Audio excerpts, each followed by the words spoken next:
Greetings from southern parts of Africa. Welcome back to Reality with Roza. My name is Roza Manjoni, and as I promised in a video that I put out last week, that more content will be coming and a blockbuster conversation will be had on this particular channel. I'd like to thank everyone who's liked, commented, subscribed, and shared and hit the notification bell to the channel, because this is going to be someone who speaks to us not only as a person who has been an activist on campus, but also as a person who's come through the particular ranks of organized student politics and into the question of the movement of the Fordist movement and also the moment of 2015, and can have some few reflections on what has happened in recent 2021 times. So without any further ado, ladies and gentlemen, comrades and friends, I'd like to introduce to you Roza, Simthandile, Thyali.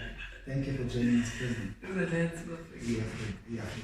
So, first of all, I'd like to say thank you so much for being here. I was saying to Lucinda in our first conversation that he's the one who actually said, no, the next conversation must be with us. In the movement, we never really saw each other coming from, we saw each other as a movement, and perhaps that was one of the beautiful things about the sense of organization of the movement in 2015 in that movement. But before we get into all of these conversations, I'd like us to situate Roza, situate Simthandile. Who are you, and how did you get to the point of realizing that there was something terribly wrong with society? Oh wow! Firstly, greetings to everyone who's watching, and please do subscribe and follow for many more beautiful conversation. But without further ado, Simthandile. But my activism and my political name is Azania. Also, that's a story for another day. But briefly, I get introduced, or I become political activist in my first year, actually, at arriving at the University of the Western Cape. So what becomes very interesting is the fact that I did not even join the movement then. I joined the movement the following year because I had reservations then, right? So in me joining the movement, I was doing politics, I remember. So the lecture was okay enough. So we're doing e-governance, so we move. And fortunate enough, unfortunate enough, I started school after exactly the Marikana massacre. So we're having a debate in class, the debate basically speaking on Mandela, the Freedom Charter, So is basically trying to get the class and engage us to really understand, the historical context of the ANC, right? As to how we thought it even in high school, right? So what the class was speaking about seeing Mandela as a hero, the ANC as a hero. But for me, because of I taken a gap year, and in meeting gap year, it gave me time to even be part of other movements, reading classes, So basically, what happens is when we have this conversation in class, the question of Marikana is brought into question, even the issue of inequality and equality in South Africa, right? So if you remember at that time, it is basically around the question of the salary of the workers in Marikana. 12,500. Yeah, 12,500. So this other lumpen in class says that those black people are uneducated and they do not deserve the 12,500 rands. Yeah. I think that's what cuts me off, to understand that the class ended, we had to go outside the Pamelo GH, the whole class, for the class in Payana. That's where Africa comes as well, So I'm like, okay, they are two intellectuals and they're men, and they're agreeing with my position on Marikana. The state had no way of using the state apparatus to kill our citizens, knowing that us as South Africans, we've been exploited, we've been dispossessed and landless for plus 400 minus so years, right? So for me, it was also Umdana with migrant, because my grandfather as well worked in the mines. So when my grandfather dies, the family, my mother is uneducated, my aunt's uneducated. So for me, the issue of Marikana was close to home, because I'm a child of the migrant. And when I traced it, my grandfather was from Lesotho, went and worked in the Free State mines, So he died literally with nothing, Because I remember there was a time when they had to go claim him at his like my father was already late, but no Ntumba, all those things. But when I had the ridiculous amount that they were being compensated with, 12,500, you know, after working since 1987 in the mines before we were born, you know. So for me, that was very close to home. So when the class goes out, I get so much, but okay, these people, I just want to get knowledge, you know. And me being here and having seen that, there are people who are thinking like this because of a position of privilege. Because for me, I was even scared of speaking because I had English and had a closer tone to it, you know. So it didn't make sense. Why should I speak? But no, let us speak because also end of the day, this is black people that we're speaking of. Yeah. There's the fathers who want tomorrow to come to university, but they will not be able to because somebody who's white decided to cut their eyes short. So that is my introduction to activism, basically, at the University of the Western Cape. Interesting enough, I met also the former President Oblake and others. We were a student movement, actually, at that time, so we would trip together, visit my icons, you know. Up until at the stage where Africa comes to us, but no man, you must join Pazima, you know, because the local, you guys, your positions whatsoever. Like also, like was privileged enough because there's a PhD background, you know. Before he came to fully when he came to university. So the background was already there compared to me who knew it from the township and all of those things, and the rest is history. But already, and I had that privilege. We go into the office, and I don't even think you remember the day I went to the office. You were a commissar at that time. There was you, there was Zach. You had called a meeting. The day was January 28th. Music just for this call. That was the day I first met you. And then when you spoke in mass meetings, when you spoke, even in the engagements in the office, I was so much fully inclined to come back. No man, let me give myself time to educate myself about the history of this giant movement, you know, the student movement as well, and also the literature, of course, that because you know, we're fortunate enough in the organization because the constitution directs you must read dialectical materialism, Africanism, you know. So it's beautiful in that fashion. So that's why I come into activism. So even me then understanding the history of the PAC, me understanding why the name Azania was rejected and not given to South Africa, that then gave me, you know what, I'm going to give myself this name and I'm going to be a rebel. So this is definitely that. You're going to be a rebel. And I think many people who know you know very well that you are a rebel with a very clear cause. And I think that's really what we want to unpack today, to give that rebel space to be able to clearly articulate, you know, some of the things, and I think it beautifully, you know, contextualized. And another thing I want to pick up on is that you speak about, you know, the whole notion that, you know, the organization sort of in its basic documents, it sort of guides you in what is the intellectual orientation of the organization. And I want to then speak about something particularly, you know, about the moment of 2015. Because from when you came into Fazim as an organization, I think your development was very clear. I mean, there were times, because when I was commissar at that time, I wasn't senior, I was in the middle of just being, you know, elected, but already we could see, okay, this is the next generation, because it sort of was like, it's your responsibility to always, who's the next generation going to come in? Yeah. And as a result, you were elected in the next phase. Yeah, so, as commissar. So it's a logical progression. So I want you to let us in on how you saw the 2015 moment, all its complexities, all its contradictions, all its opportunities. What for you, how could you explain, you know, the moment, and what do you think we missed as a society, or the moment missed as a moment itself? Okay, for me, there was also, if you remember, Simthandile late today, right? Roughly October, approaching November. Yeah, that's when we start. Yeah. After the university. After the university, this is probably. Yeah.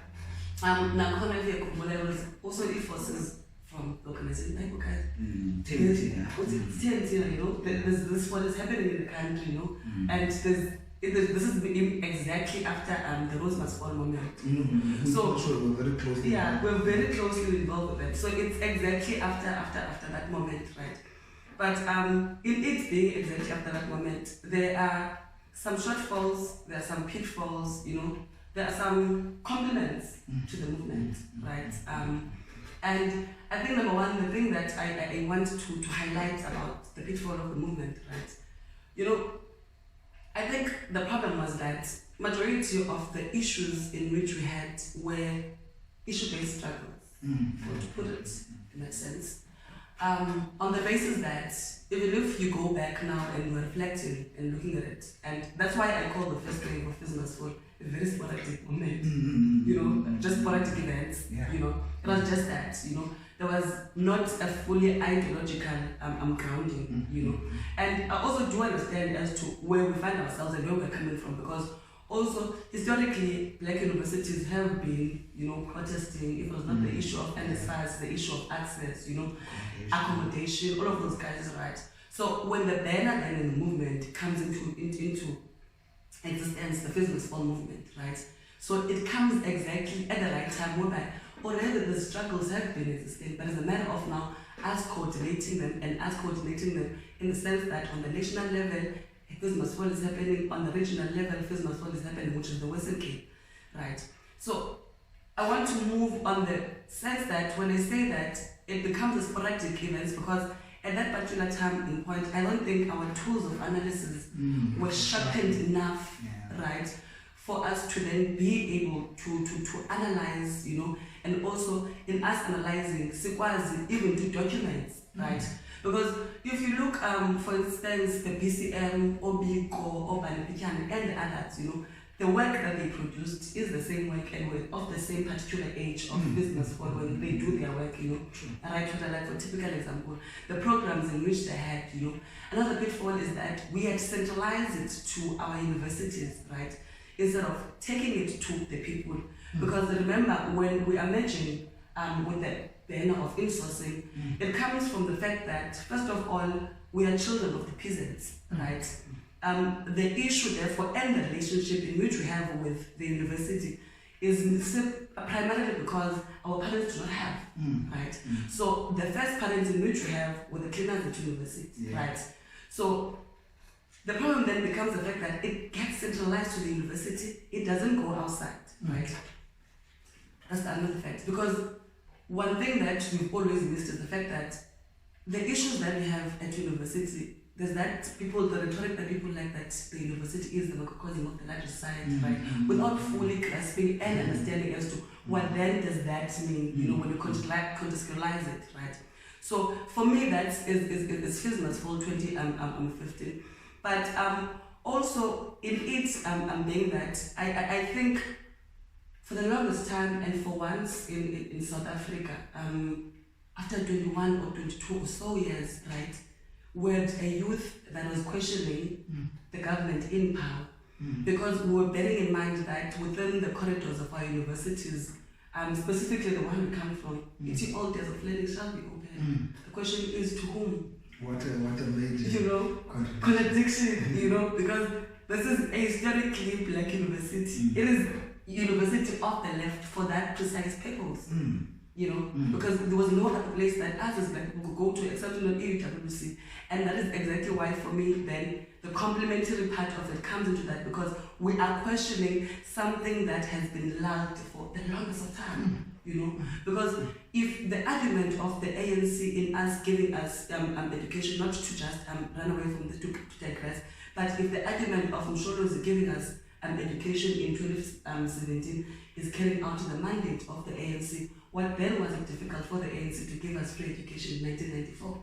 Understanding that there were students previously protested in the 1980s and 1976 for TEFSA, for all of those things, you know. So these problems were not new, but were problems that were pushed under the carpets because of what? There was no youth that was willing enough to confront the system and the state. And of course, we know how violent the state has been towards Black bodies for the longest of time. So I also think it comes with the historical trauma in which we care about. Should we do this? Students were chucked out of university, were given proctors, you know, others banned, that you cannot come up, you will only come after 2 years. So there were those things that people had to consider. But in us considering those things, I mean, for the first time, we were able to become students, and black students under one banner, something that in South Africa has not happened in the length of time after such political loudness. That's an interesting thing, Zaza, particularly speaking to the whole question that looking at action beyond political affiliation confines, because it's in Ntumba, through the lens of Mibuto, and it's a limitation. It's a limitation that I think in what your analysis is giving us now is to say it shows what Fees Must Fall broke through, and then we speak about something very important, which is going to lead me to sort of the next thing that I'd like to tease out of you. You say our tools of analysis weren't sharp enough. It's an indictment and a very objective thing, because what you've placed quite nicely is that because we're an issue-based movement, because we're a sporadic movement, spontaneity was a large part of the characterization of the movement itself, and therefore ixesha to create conceptual clarity and to build a conceptual repertoire that says this is how the movement sees society. Belingekho. Sisuka kwimibutho nangemibutho, sisuka kwi-perspective, theoretical approaches, and therefore ixesha belingekho. We understand that.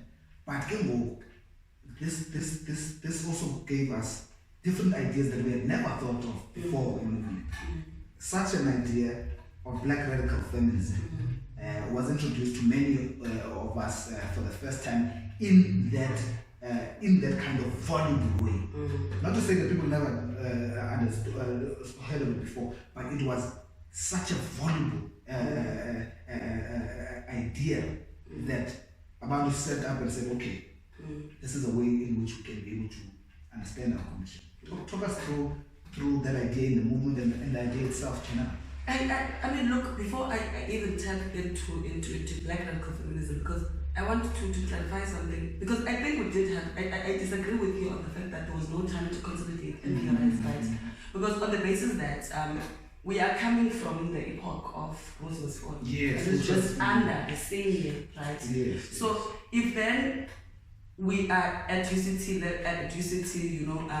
we are able to question, right, the question of its symbols, right, them existing, and also where we find ourselves in South Africa, and especially the Statue of Rhodes, right? That enough is conceptualization, yes, right? sure. Because also the question is, what role did Rhodes himself play in ourselves finding the policy movement on its own to find that, right? Yeah. Because I think the reason that there is Rhodes Must Fall, and also you find that within Fees Must Fall, the question of decoloniality is brought into question, right? Because when you're speaking of decoloniality, you must work hard. Yeah. And I think that's what even Louis Scott and saying. There's no time to play when you're doing a decoloniality. So there was not, we were just actually ignorant. And I think that it was because also of the universities in the space we find ourselves in, right? I still blame them, because at university, knowledge is just merely imparted for the sake that you go, you write, you go out of the space, right? Sort of a chain. So there is a chain, there's no patience with you that you must be theorizing on this certain things, you must be writing on this certain, because also the question of decoloniality and decolonization is not a new question. Because if you read Decolonial precisely on the history of universities in Africa, he traces them back even in the 1860s, right? How the universities come, right?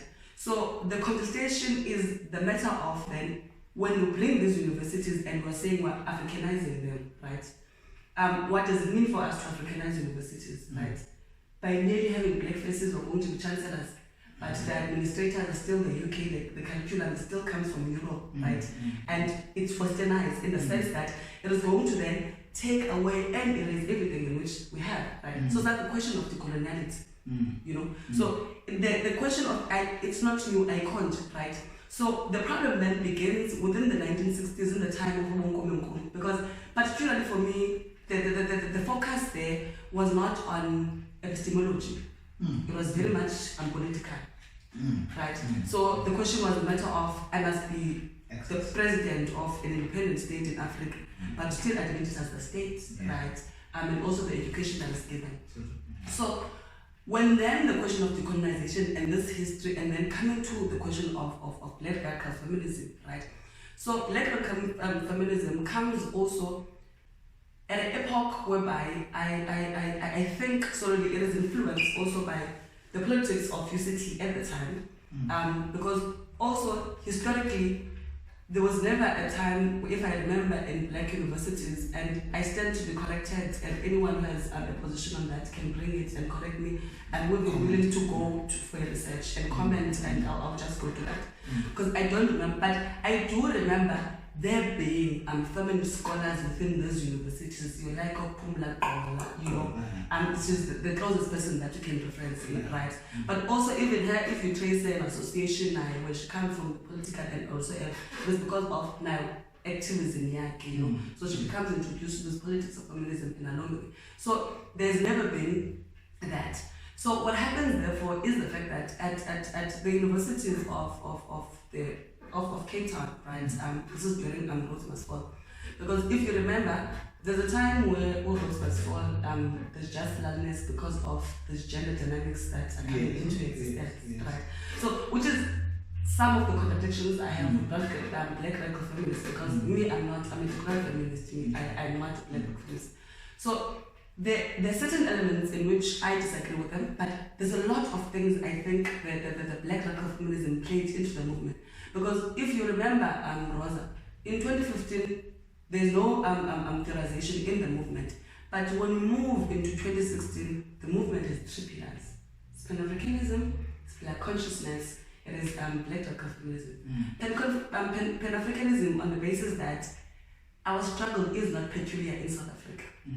Black consciousness on the question that this question is an ontological question, right? Black radical feminism also because of women have always been excluded, right? So even historically in movement, when they're writing about the MK, and Spokas Makata writes on this, you know, the woman comments, you barely see you only read about them in their death, now pictures of them are being resurrected in exile and all of those things. Right? So I think that's the role that black radical feminism at that particular point in time wanted to play, right? To say that we must not then be erased within this history, because there's always been that notion that men are the leaders in the revolution, right? But also at the same time, we cannot run away from the fact that when black radical feminism is also introduced, it is because of the queerphobia that exists, the homosexuality that is, the homophobia that exists, homophobia, the GBV that exists in the country, you know, and all those things. But precisely within the movement, these things are based particularly on the movement, right? But also not taking them outside. We're not thinking of the women in the colonial who are fighting for labor, like the Minister of Minerals, you know. We're not considering Abafazi in the Eastern Cape, you know, because of St. John's, you know, all of those women who are currently in the front lines who are fighting and wanting to protect the land, right? But what I like again about the black radical feminists is the imaginable things that they did and brought to the university space. Because whoever thought that we would use a form of resistance and use our bodies as a political tool and be naked with our books, you know? So it also on its own, when we're being historical about it, and you look at Uganda, women have done that, other women have done that, you know? So it was not new. But I mean, there were liberal also and bourgeoisie elements therefore that existed within the black radical feminists in particular, because they were also anti-black, anti-black male, right? Because if you went to the spaces particularly, you would hear about Roza, the manner in which you're speaking is very violent.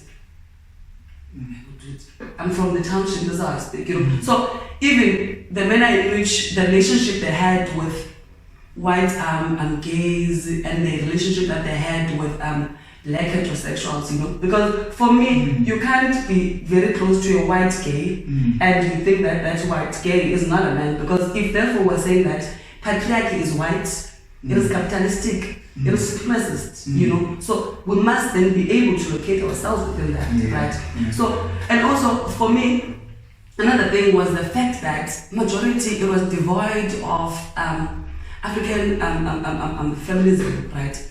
Because for me, even before I described myself as a decolonial feminism, there was that need for me to look into and interrogate African feminism, in the sense that what I wanted to understand was, is it really in our fighting the matter of we are fighting a struggle genuinely, or is it because of there are certain things in which you want to achieve, right?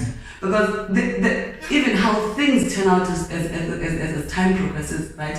I mean, I'm not really critiquing, but also at the same time, I hate and I don't like the liberal undertones in which the whole feminism approach the whole thing, right? Because of the anti-blackness, you know? Because if then we're going to speak of patriarchy, we must understand that patriarchy has no gender. They look spotted beautiful, right? So we come into our context in Africa. Mom Oroyoke teaches us that gender categories, they are not ontological to African tradition, right? Now I'm going to make you a typical example locally here in the Pacific region.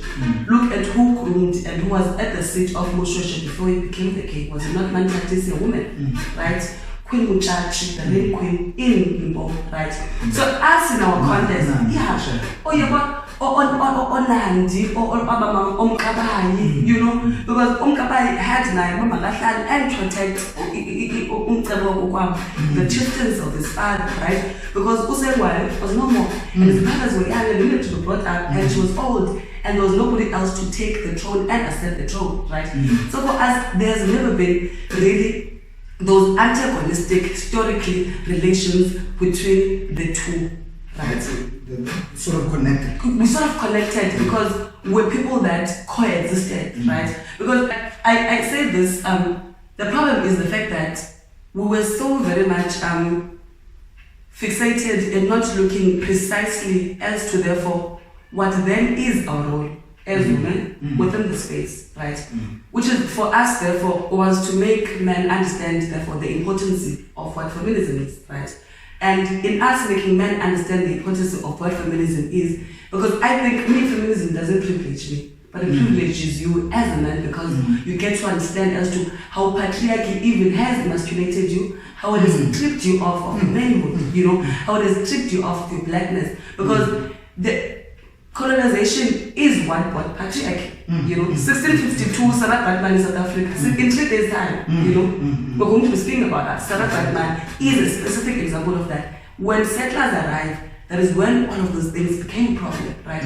So my problem is that we're focusing on the facilitators and not the root cause, you know.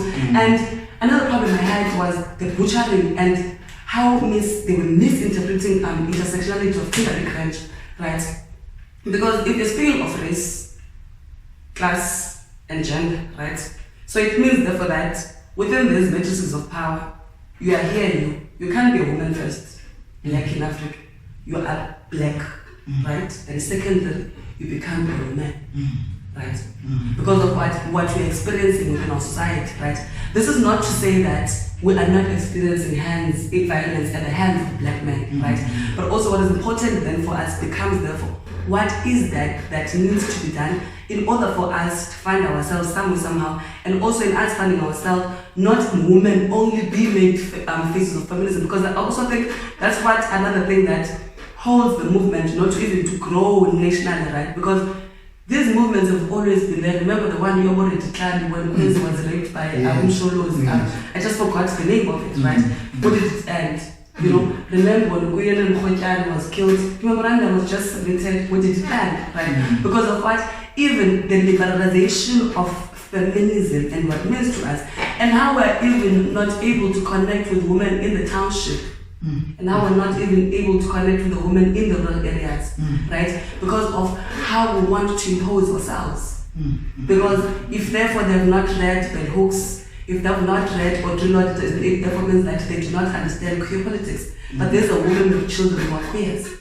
There's a woman who gave birth to his children, right? There's a woman who had first-hand experience of their children being discriminated upon, right? In whatever manner, whatever way possible. So what then is it that? Because I think for me it was a matter of somewhere, somehow there was a negation, but somewhere, somehow, Yeah, Yeah, no, I think that is a comprehensive way of appreciating. So how do we attend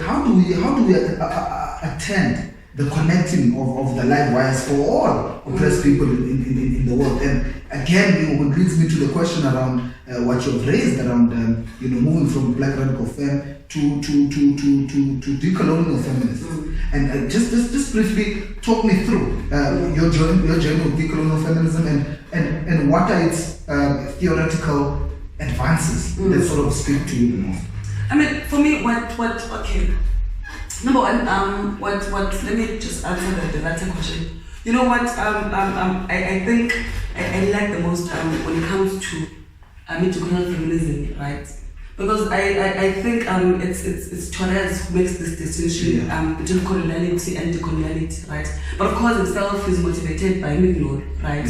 On the basis of power, right? Yeah. So if you look at the works of Maria Lugones, you look at Msebenzi, your Sylvie, right? So in majority of cases, decolonial feminists, they come from Latin America, right? And also, if you understand Latin American work as those colonized bodies, right? Yeah. But the problem is that with them, they are not divorcing the struggles, right? Because we can't really divorce the issue of feminism from the issue of oppression of women and inequality of women, right? From the larger colonial system, right, that oppresses us. Right? Because if then we're saying we're oppressing the matter of race, class, we must then be able to consolidate those things under one ban. Because for us, therefore, to decolonize, it means, therefore, again, going back and then understanding and tracing, right? Even in terms of these gender codings and all of those things, right? Because when all organists make the distinction, and it's not like they're not even referencing and looking into, but particularly where they find themselves and where they are located, right? Because the system currently, right, guys, even capitalistic as it might be, but there are other blacks who are in it, right? Who are counting with the enemy, right?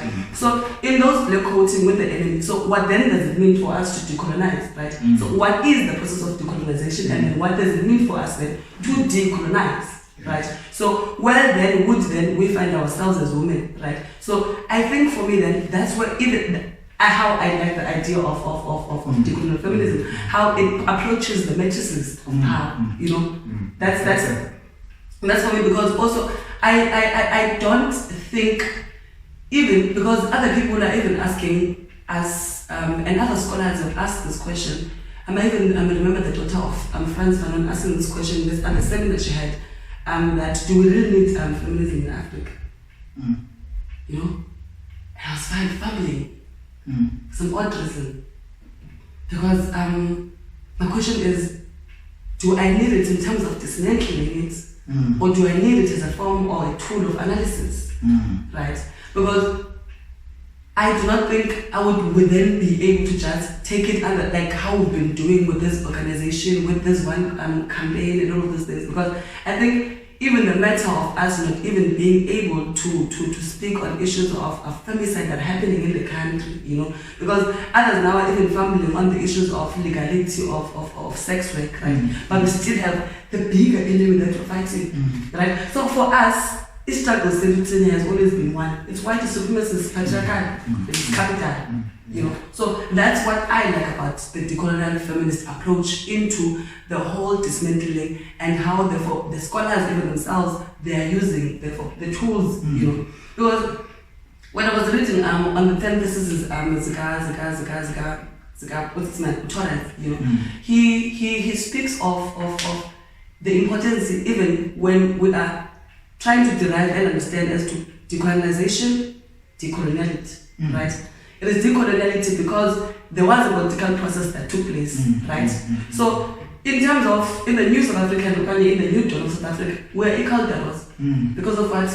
They are black women CEOs, you know? So though even those black women CEOs are the one oppressing women to work at 2.5 in my kitchen. Yeah, who are arguing that they didn't work hard enough. They didn't work hard enough. Yeah. So the question that do you think therefore the feminism which we're bringing in, we're not going to bring a decolonial one, so that the women themselves who are hiring our mothers, they understand that what you're therefore doing, there's going to come the question of us even questioning the position in which you're occupying in society, you need to trust status. So basically you are moving us to questioning the logic. The logic, right? And instead of questioning, its manifestation. Yeah, because in a capitalist society, everyone who has means has the power to oppress, be either a woman, be either a man, be a black woman, be a black man. Yeah. You have the power to oppress because it means with the resource. So that's where for me, even because I don't even think I would find myself fighting for women in the workplace to be made equals to the white man, because that's what they're doing in this equality of theirs. They're trying to push, women must be equal in the workplace. You find that it's only the matter of the equality in which even they want. They bring in these merits that they come with from university. I'm a chartered accountant, I'm this, what, I should be given this post. But the question is, in whose company are you wanting this? Because Jack is sitting there and the questioning is mentioned, but this is Jack's father's company. So that's the contradiction I often find, right? Because it does not question the root cause. And it makes it so liberal and it's so anti-black to a great extent. And to what you're saying, there's a lot of provocations, and I do hope that you guys will comment, and you've never disappointed, and that's good. Do comment, do agree, do disagree, do advance, whatever points that we've started. To get us to a point that speaks about the contemporaries, about how what we see now.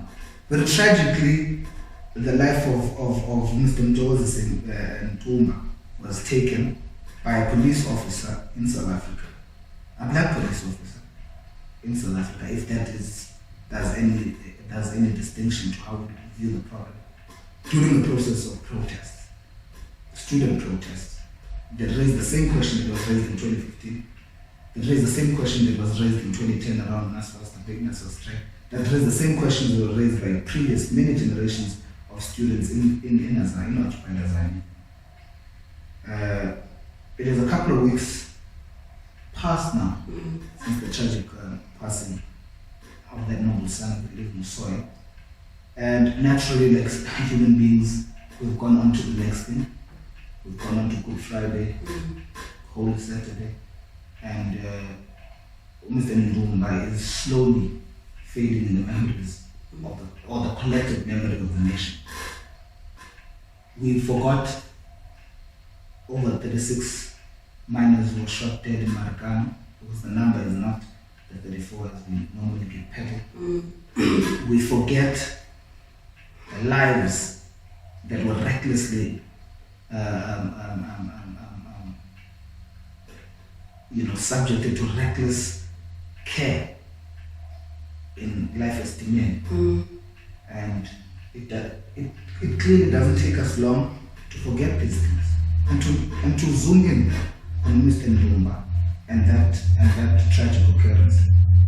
What will it take for us to connect the live wires, for us to do what you had suggested in earlier on, around taking the struggles outside of the university, or broader, let me not say outside of the university, but to broaden the struggles to where it matters, so that we can have a sustained campaign against this draconian state? What will it take, and what is to be done? Yes, let me first start.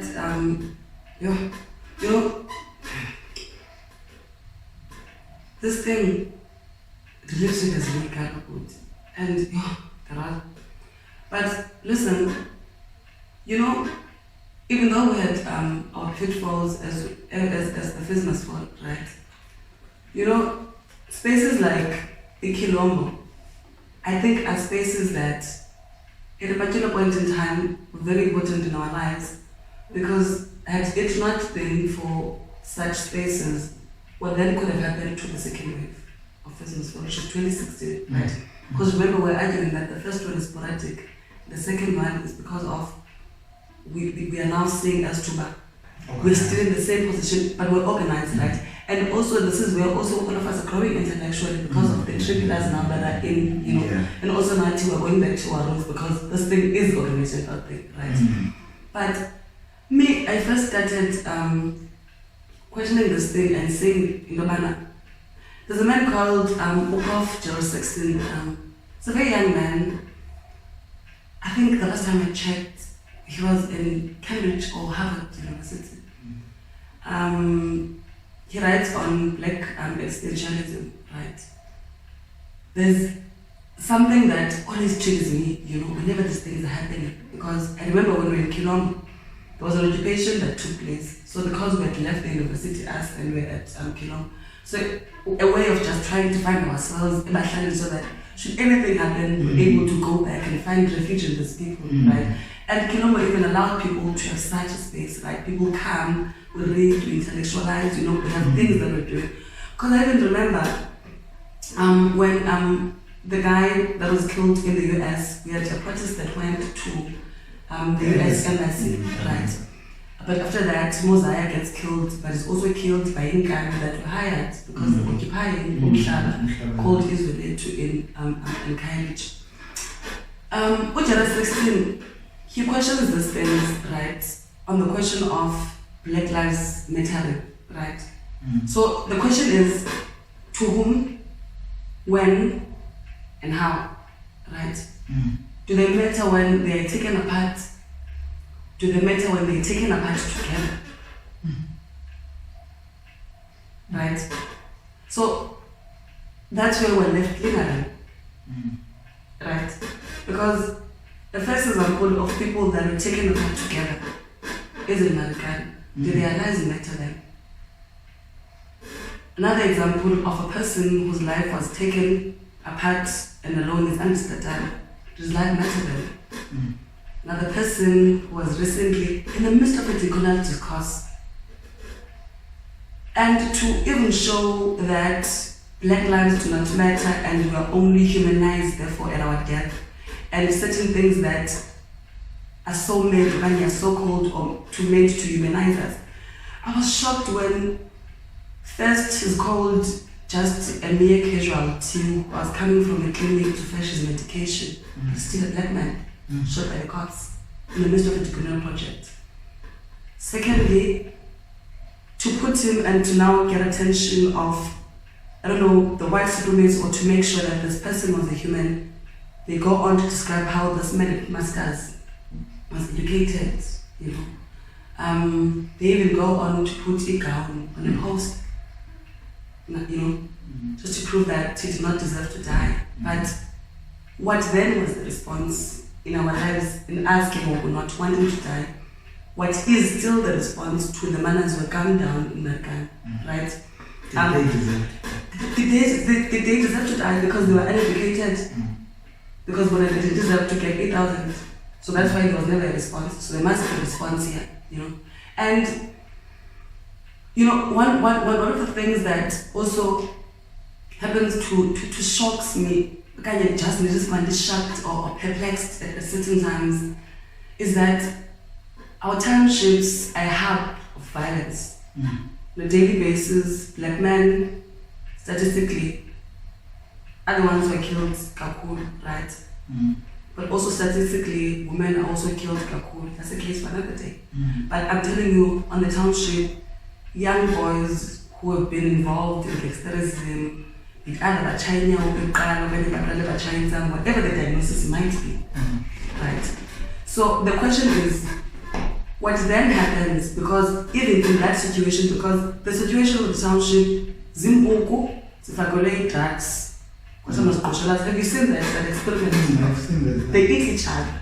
So that's what happens to the township, right? So it is not taken for granted because it's black skakat. It's their nature to kill each other, right?